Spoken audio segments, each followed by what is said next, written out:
This is Tim Albright and an AVNation special. We are live from the Christie Experiential Network in well, not Times Square, but in New York. This is for New York Digital Signage Week, and this is our second show that we're doing. And so what this program is going to be, we're going to have a couple of folks come on, talk with them for a few minutes, and then kind of rotate people through, kind of like what we did on Monday. First up and foremost is our host for today, Kevin Morano. Kevin is the Executive Vice President of Global Media for Christie. How are you, sir? Doing well, thank you. Thank you for the space. You're very welcome. This is awesome. Yeah, if you're watching live, you can see the nice Christie setup you have here, and you have a couple other displays going on, menu boards over here, and just a ginormous suntan giving one over here. Getting a nice tan, yeah. That's right. Yeah. We can turn the heat off in this space because it gets so warm. I'm sure. Yeah. So thank you, sir. I appreciate it. You're very welcome. And also with us is Dave Haynes. Dave is from 169.net. How are you, sir? I'm good. You've been covering this space a long time. 10 plus years I've been writing about digital signage. Yeah. Let's start with that for a second. We were in the middle of New York Digital Signage Week, right?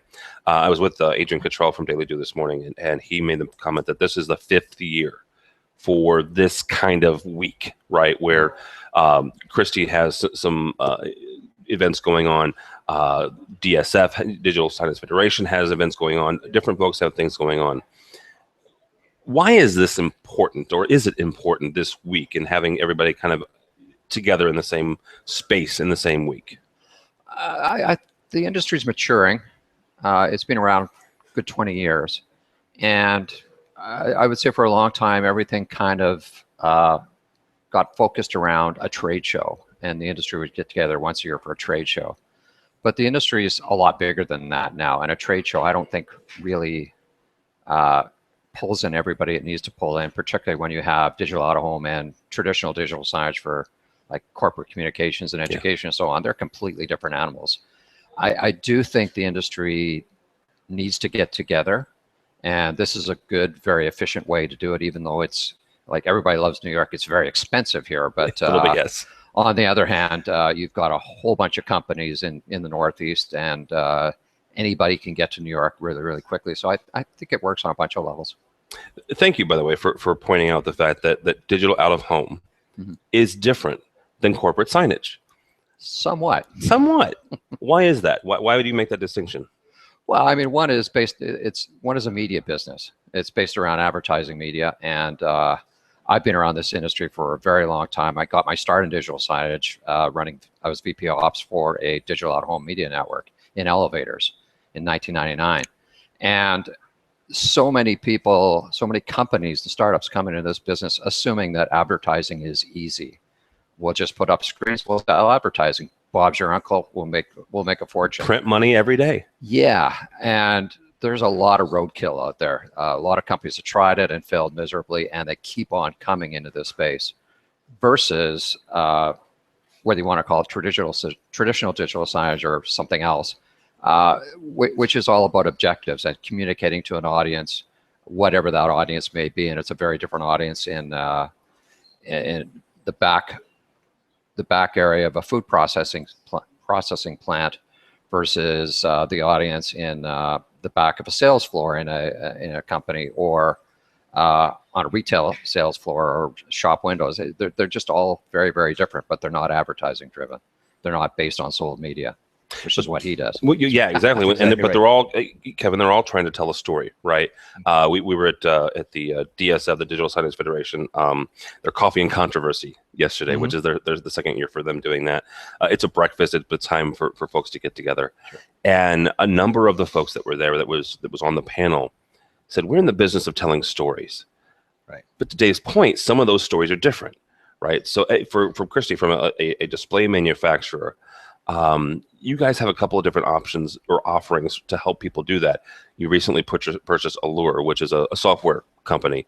Correct. It kind of helps with, correct me if I'm wrong on this, but it helps mainly in the menu board area. The box office signage, menu board area, correct. So how do you take integrators, when we're going to have a couple on here after you guys, how do you help them take it from conception to, hey, this great thing that's behind us here?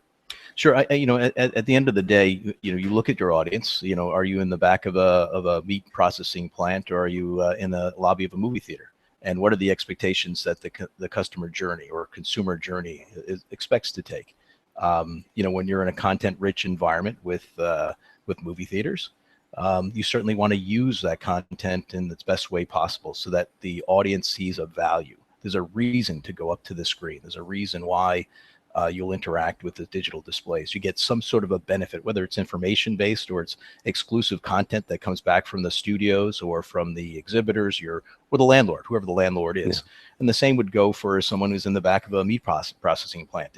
What data will they receive from looking at that signage? And I think some of the mistakes outside of, let's say, exhibition and that roadkill that's been out there, it's a very easy, it's easy to do the charting, the content strategy and the playlist by putting advertising after advertising and not putting in any type of entertainment or value add back. And, hiring, we started this business about 3 years ago, and the number of people that we brought in here to do charting that came out of the digital signage DOH business, they're very myopic and looking at it in one way. And there's a good reason why these companies have failed in the past. They forget about the customer. And it's not just getting the best landlord space, Times Square, or, across from a transit or bus stop where you have dwell time and maybe have 50,000 people go there, on a monthly basis. If you're not giving them something that they can take away, you're going to fail. You eventually will fail. You'll run out of customers that you'll be able to sell. Yeah, one of your colleagues, Denis Levine, Dennis, said something once. I call him Denis. Yeah. I'm Canadian. He said you have to earn your audience. Yeah. You don't get an audience just because you put screens up, but that seems to be the assumption in a lot of cases. Yeah, and Dennis is a part. His footprint is all over this. This design here, we won the DOH award last year because of this. This is Dennis's design. 8 screens, multi-channel, and we take the concept and bring it instead of 20 feet above the audience so that you see it, but it's not relevant. Bring it right down to their face. Get it to ground level. Let them interact with it.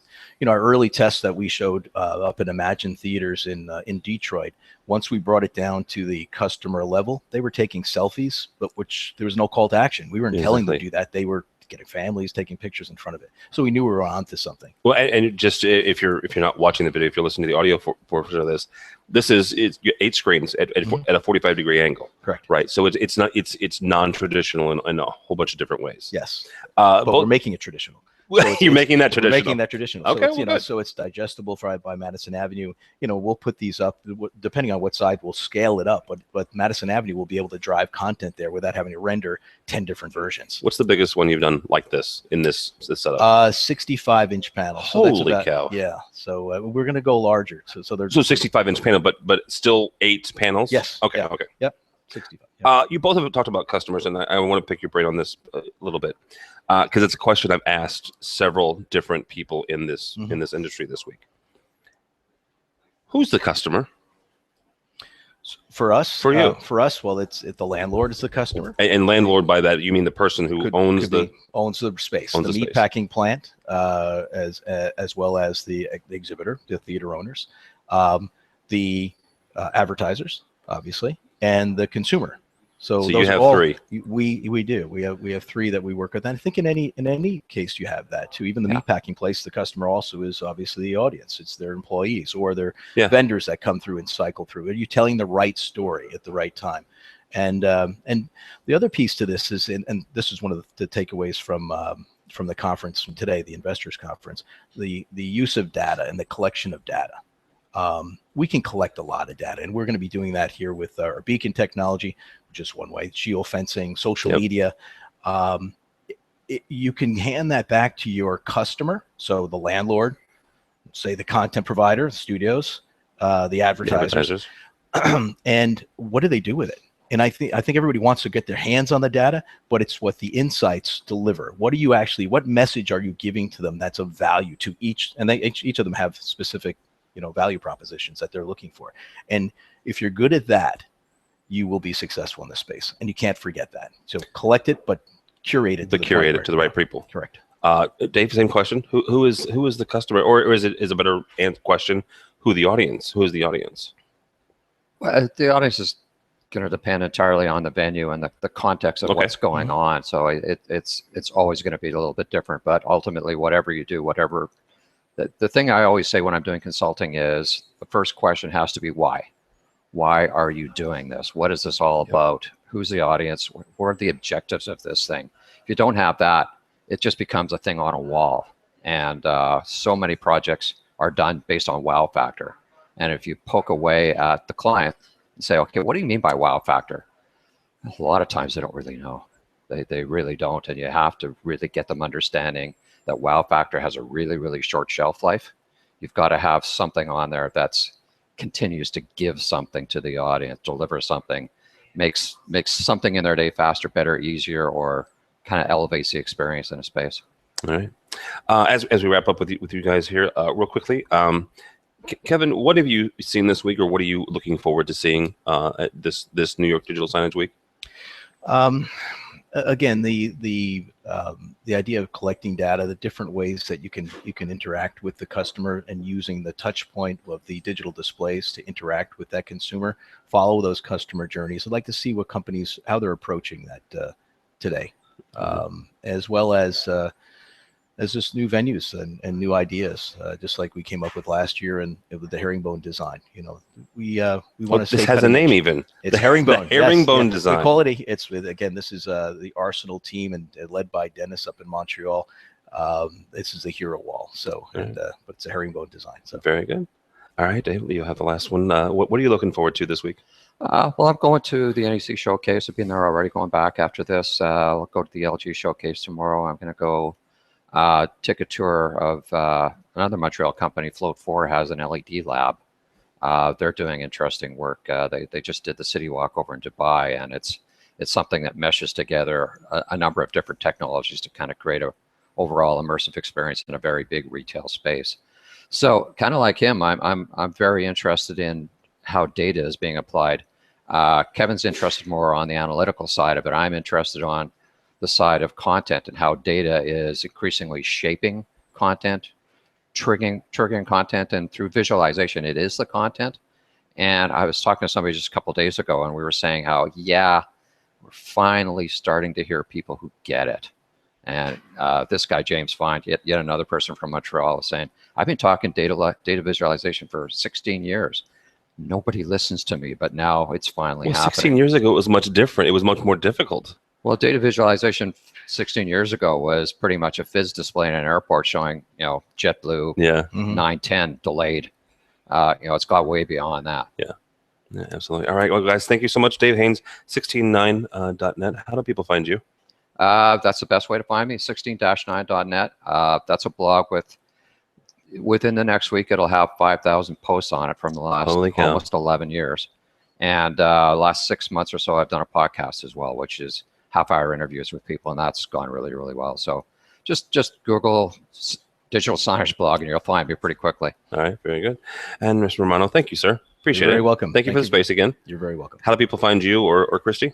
Christie, you can get us online, obviously, and my email address is kevin.romano@christiedigital.com. All right, very good. Thank you guys so much. You guys can get out of here and go get a drink or get on your way and what have you. Drinks?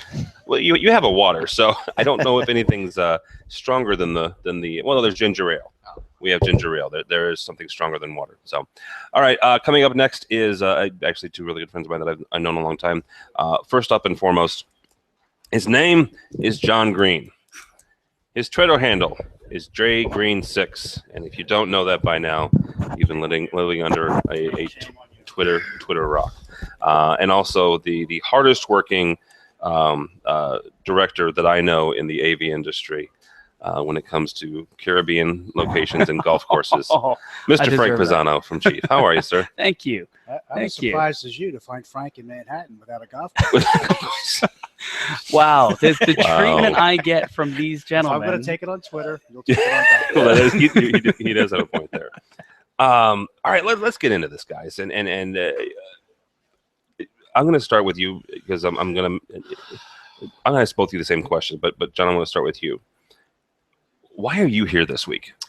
Well, actually, it was an invite from you. Okay. Yeah, honestly, we talk an awful lot, and you brought up the coffee and controversy meeting, and that's the information that we're looking for. A good portion of our business, not a good portion, I'll be honest, probably between 5 and 10% of our business is digital signage. and we've taken a very standard road approach towards it. And we've been successful, but I wouldn't say that it's a success. Okay. And it's not a smash for us. And we come to this to seek out new ideas, to do some networking, and to hear some of the stories. And I certainly wasn't disappointed by that. All right. Frank, you and I ran into you last year. I was not expecting to. Yes. And I told, again, we were talking with the guys at Daily Do, which is how we ended up here in the first place.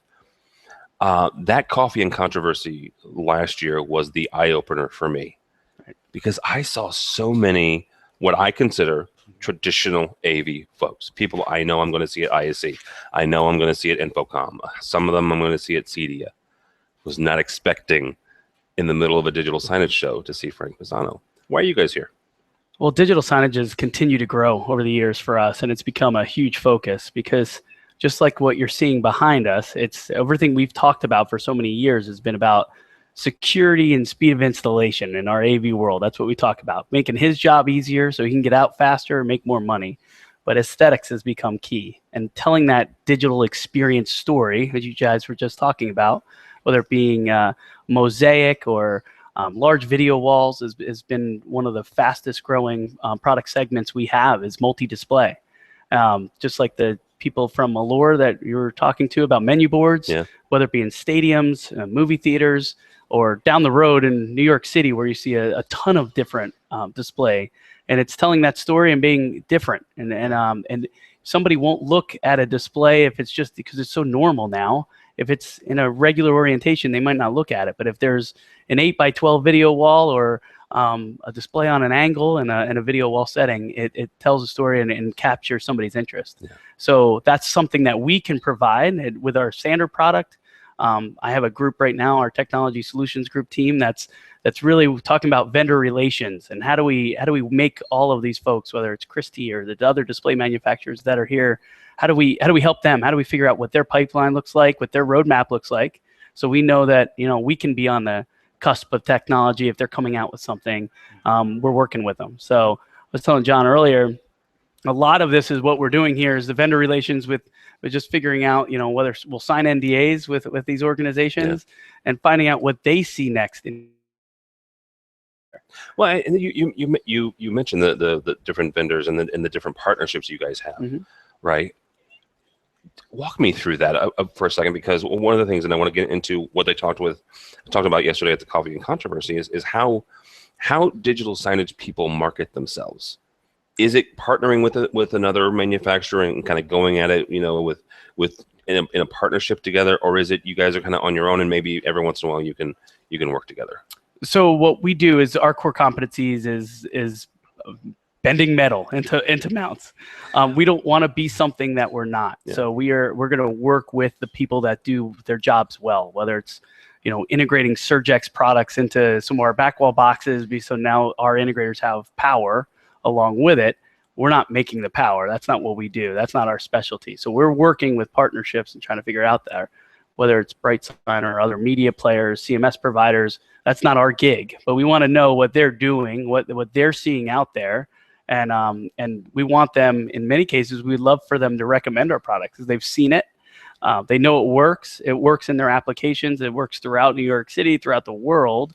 Yeah, I got to tell you, just from the conversation yesterday, there's the product lines, the Vadio product line comes to play into the conversation. They were they're talking about interactivity. I mean, you've got to basically pick up the person standing in front of the screen. It's either going to be the second screen, where your mobile device, or it could be a camera. Your show last year about the Revlon Kiss Cam. Yeah. How to have a Kiss Cam. How to have a Kiss Cam. Yeah. It could be a Vadio Kiss Cam. Right. Yeah. I mean, it's interesting because you see those type of things. You come into the Coffee and Controversy, there's a lot of people thinking outside of the box. Yeah. And one of the dangers that we always run into is I don't want to be the one calling Frank up going, "Hey, Frank, have you seen this? I'm going to need to mount this." He's got to be well ahead of the game. So he's got a bigger challenge in many cases. Do me a favor. Bring that mic just a little bit closer to you. Sure. There you go. Okay. I want to hear more of your words of wisdom. So. All right. To that point, John, in thinking about outside the box, we heard a lot of great folks, and we had two manufacturers on the stage yesterday, and two content creators. Let's call them. OpenEye Global as well as Show and Tell. Yep. as an integrator, and I'm going to say integrator as again, AVNation, our audience are integrators that work in commercial and residential AV, as well as technology managers. So when I say integrator, that's who I'm talking about. Right. As an integrator, how do you get into this market, and how are you successful in this market? Well, first off, I enjoyed Phil yesterday. Phil's a rock star. Phil's a rock star. He is my favorite person. And he was actually entertaining yesterday because he had an opinion and he had some data to back it up, but he also came at it from a completely different approach. Yeah. And I think that's how we're finding some of our successes. Whereas before, we would talk about, you need a sign, it needs to be big, it needs to be wow. That obviously didn't work. Yeah. And we've been doing it for 10 years.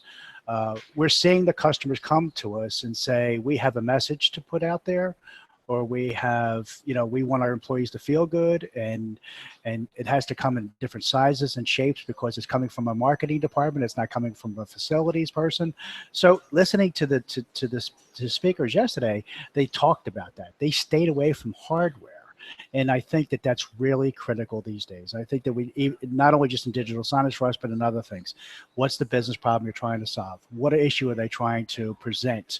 What's the content? What's the controversy? How are they trying to bring things together?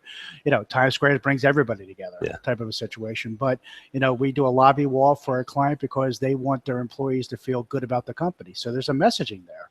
There's a digital signage there. They're not talking to us about size and shape or what's it going to take until the very end. And that's what's refreshing about it. And I think that's what was very refreshing about it yesterday as well. What did you, Frank, what was the one thing that you took away, either as chief or as Frank Pisano, who's been in the industry for X number of years? I mean, what they were talking about was relevant, which was great. Right. One of the things I loved about it, and that's why I think you put John and I together, is it was controversial. Well, there's that.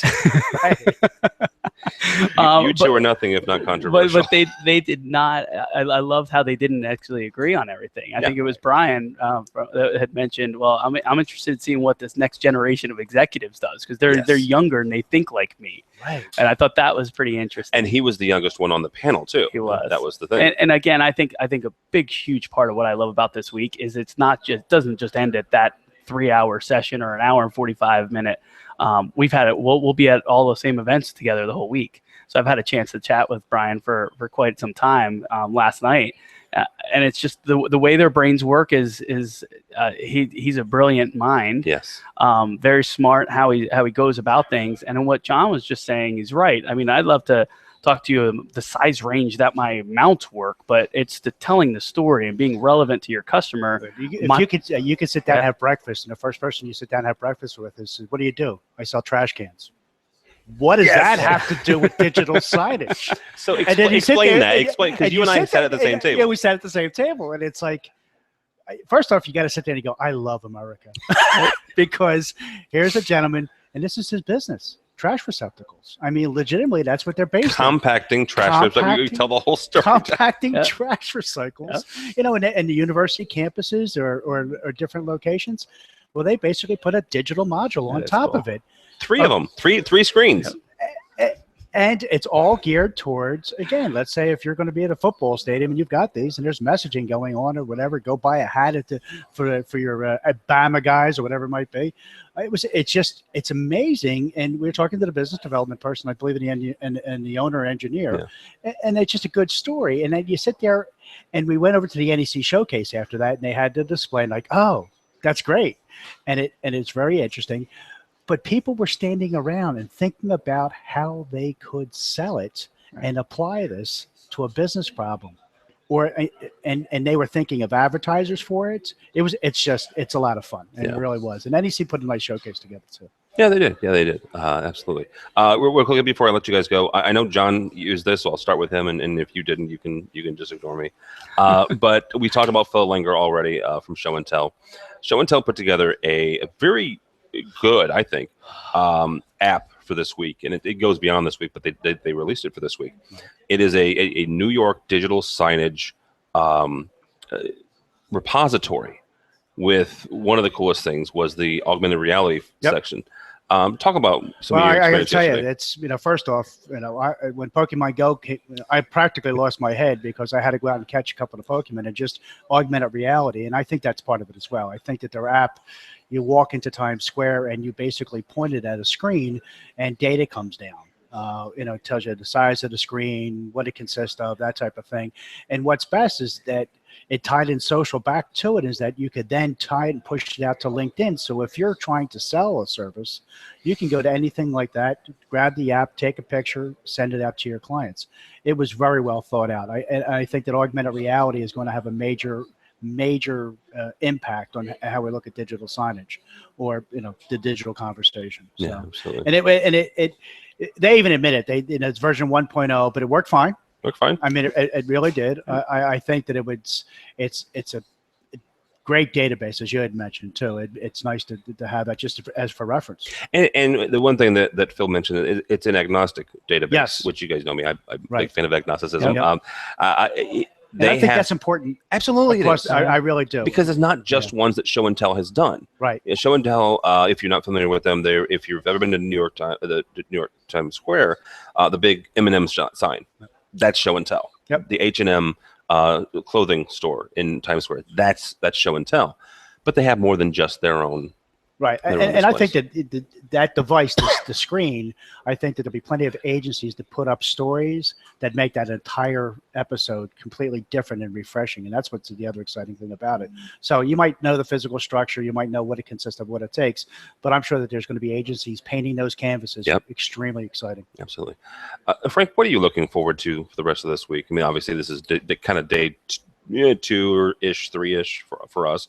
What are you looking forward to for the rest of the week? I mean, so obviously we're meeting a lot of folks here. Sometimes we've known them for many, many years, like in your cases. Sometimes we're meeting people for the first time.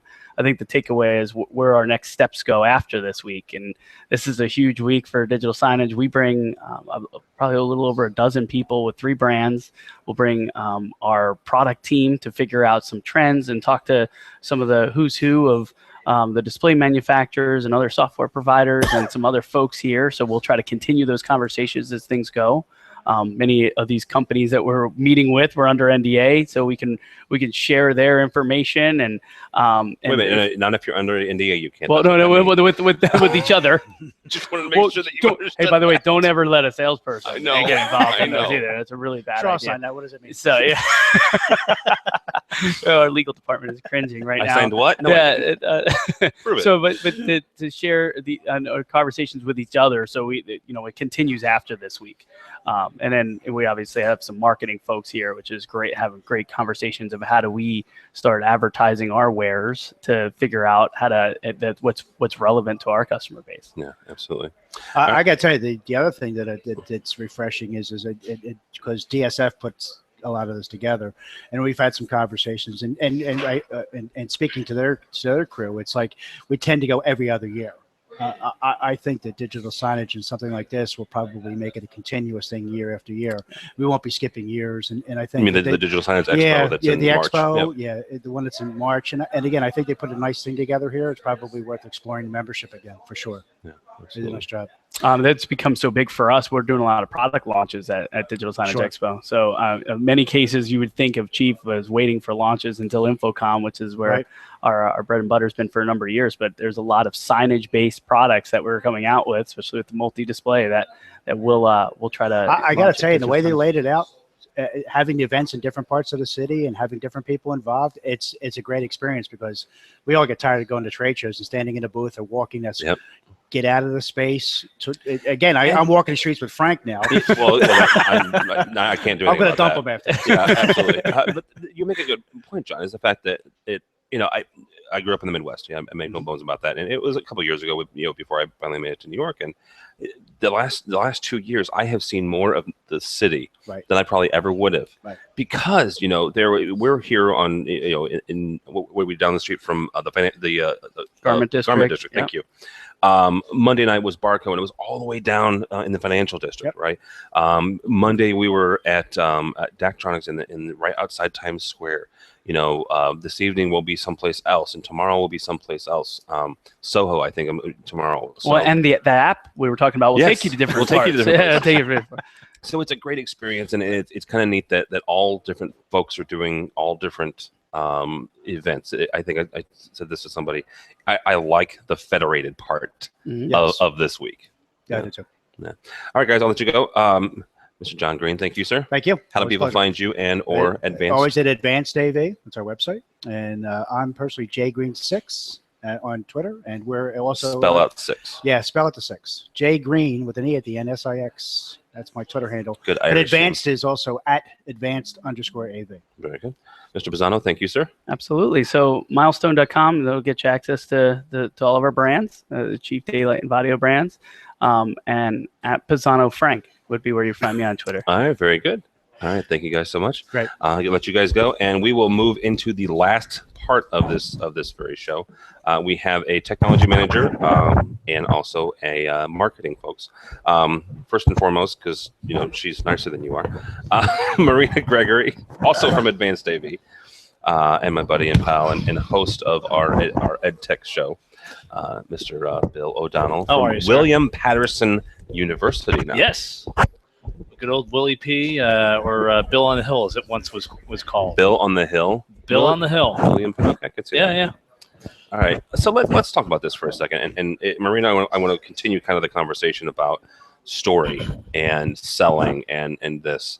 But it goes back to the Coffee and Controversy event yesterday. How do you as an integrator market this to your clients? Well, I think it's about providing a service, and bridging communication gaps. So for a lot of our clients, this may not be the only thing they came to us for, but this is something that's going to allow them to achieve certain goals and to be able to serve certain issues within their organization, whether it just be straight up communication to their internal employees or as a marketing tool. It's it's one of those things that solves a lot of issues, and oftentimes more than one at the same time. When you're talking that, and it's something that John Green is actually one of the guys that helps mentor me when it comes to my own sales and dealing with clients. Is it part of that is the needs analysis?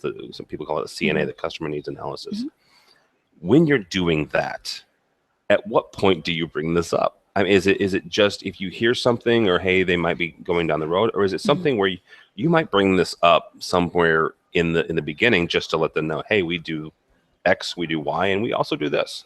Sure. Well, I think it varies quite a bit.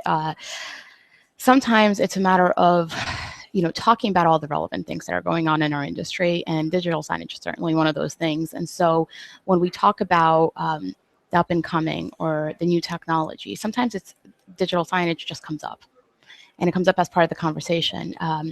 And sometimes it comes up in the conversation much further down the line. So we've solved a few other issues, and now we're at that point where, oh, by the way, how are you communicating? And it comes up much further on in the conversation. All right. Bill, I want to talk to you about a couple of different things from the end user. Mm-hmm. Right. We had Dave Haynes on from 16.9, and I asked this question: who's the client? Who's the customer? Right? Yeah. You are one of those people.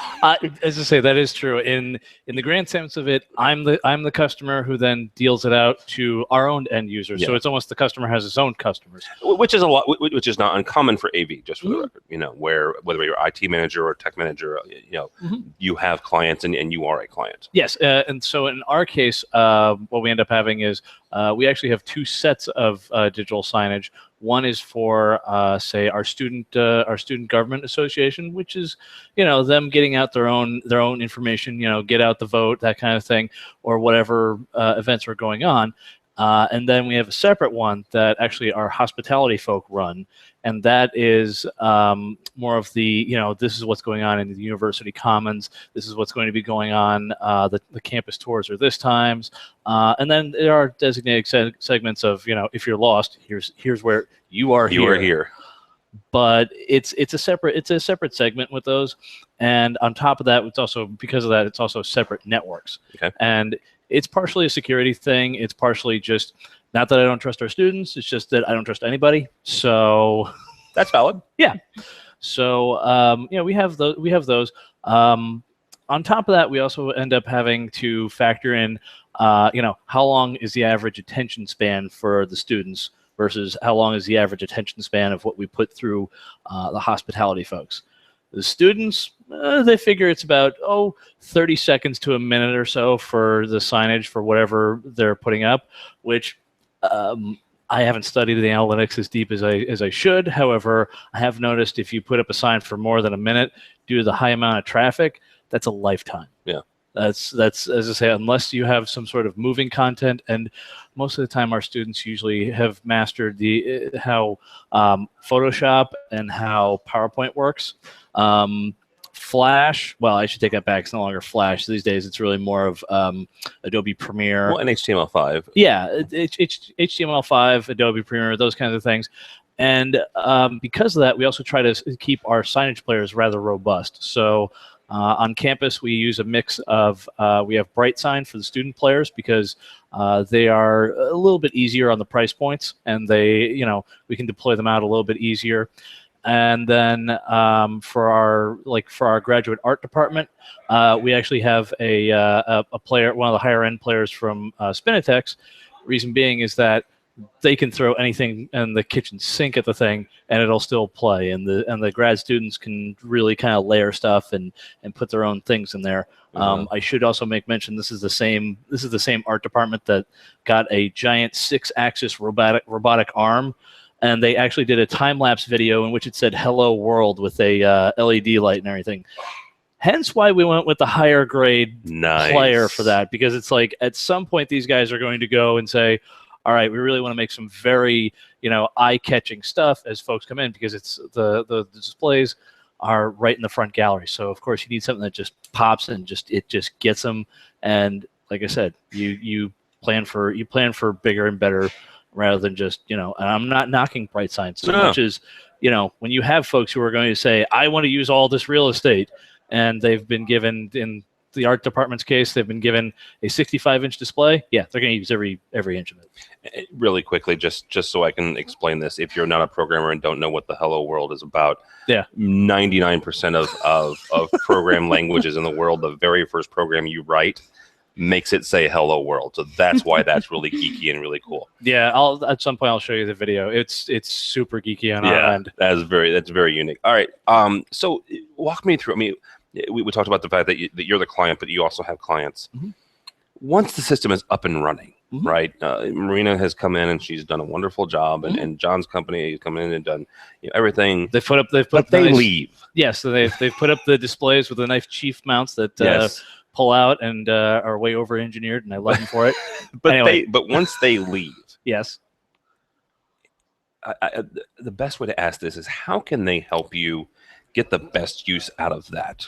Well, that's an interesting thing in that I like how a lot of the companies have been kind of lowering, as we put it, where's the deferred maintenance on it, which is the upkeep. How much in this case. How much can we lock down the players and everything? Which, the folks from BrightSign, and a lot of times the integrators, when we ask for a bill of materials, we go, okay, give us the serial numbers, give us the MAC addresses. If you've already, we do prefer that they already change the default password from, admin and admin, because otherwise it'll go in and everyone assumes, oh, it's all working. No, here's what we require it to be. And this is what you do. And that's a security issue more than you just being OCD. Yeah. No, I was going to say, considering my background was formerly the DoD, it's hand in hand.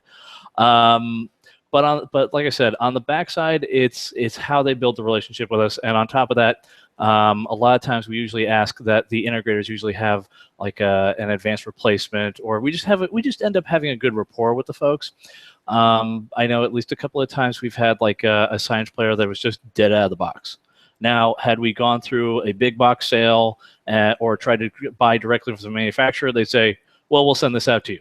Well, when you have a building that's about to come online in the fall and it's August 20th, you go, I don't have that window. No. And so that's where having a relationship, like having a relationship manager on, say, with like say Advanced AV, or say with like we use a number of other companies. As long as I have a rapport with them and they say, hey guys, like this has got to happen.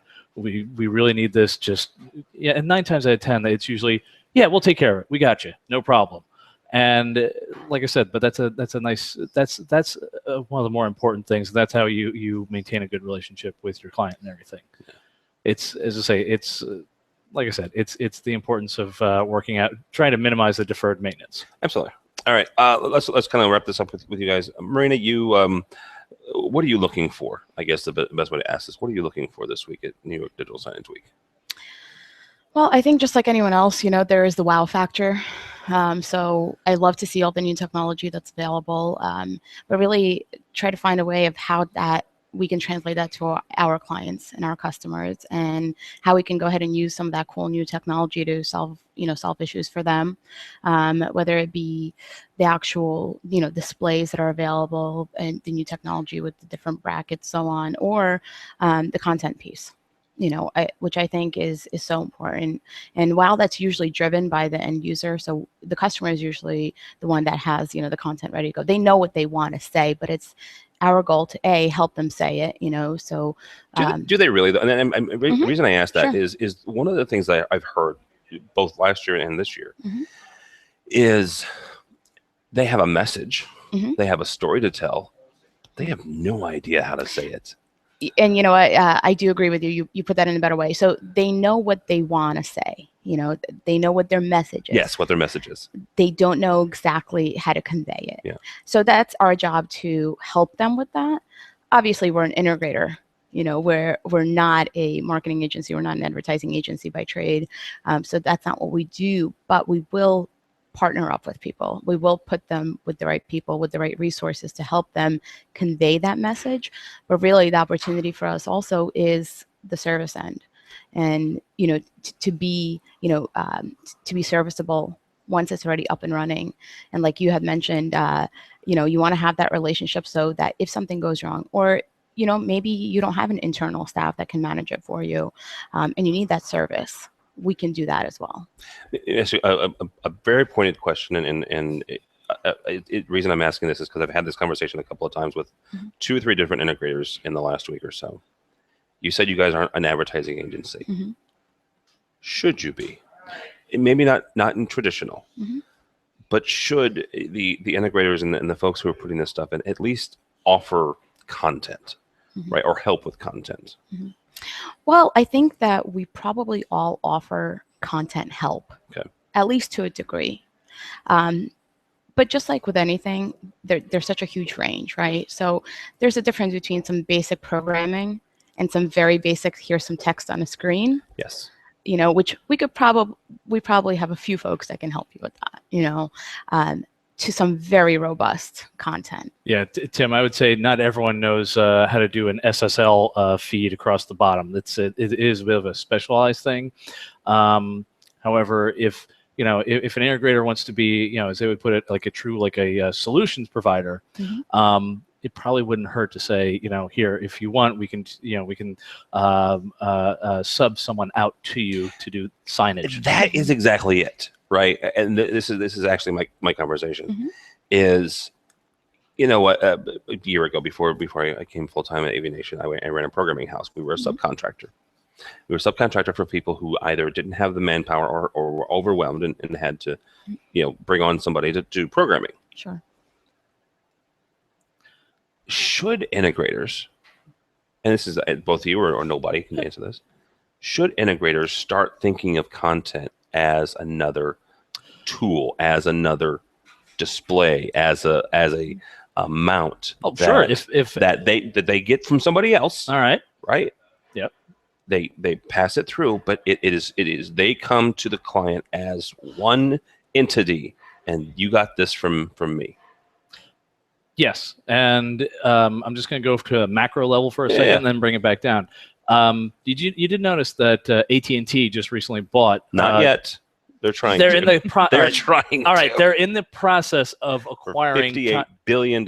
Yes, they're trying to $38 acquire. billion, They're trying to acquire Time Warner. Yes. Now under that you have HBO. Under that you have Warner Brothers. Under that you have Hanna-Barbera. Under that you have Looney Tunes. There's a lot of content. Yes. Now look at it from this perspective. Last year, AT&T also bought DirecTV, and you've noticed that a number of the internet service providers have suddenly started buying all these content companies because they have the method, they have the transport to get the content out, but they didn't have any content of their own. And if you look at that at the micro scale, when you have an integrator, we have all the ways to present your message, and the client goes, well, I have a message, and as Maria put it, I just don't know how to actually express it properly. Well, there you go. That's how you provide an additional solution in which they go, listen, I can put the display up there for you. We can get you the best equipment. And on top of that, your message will come through loud and clear through us, through in some cases, it could be a subcontractor or it could be a division of the company. That to me just simply means that, the client has to go and say, just make it look cool and just walk away. Just give me the WAP. Give me my message. Give me my story. Well, like I said, and that's where I think really a lot of the stuff is starting to come through is that, yes, content is king. I mean, like I said, AT&T is trying to get Warner Brothers because they have the means of getting the message out, but they don't have the content to get folks in. I have other issues with that, but we'll leave it there. Yes. All right. Thank you so much, sir. How do people find you, or just how do people find you? They can find me on Twitter at the original OD. It's a mix of pop culture and AV, amongst other things, and they can also find me on LinkedIn under Bill O'Donnell. Right, So very good. Also, if you follow Bill on social media, you'll get all kinds of comic conventions. Yes. That you never wanted to go to. It's lots of pop culture. Is Marina Gregory. Thank you, ma'am. Thank you. You can find me at advancedav.com. Our Twitter for Advanced is at advanced_AV. And then myself is mgregory44. And see here, I thought Advanced AVs was just John Green 6. I'll plead the fifth. Allegedly. All right. Allegedly. Thank you guys so much. My name is Tim Albright. If you don't follow me on Twitter at this point, I'm grousing about the Bears season. But go by the website. Lots of smart people did an awful lot of hard work, and I had nothing to do with it.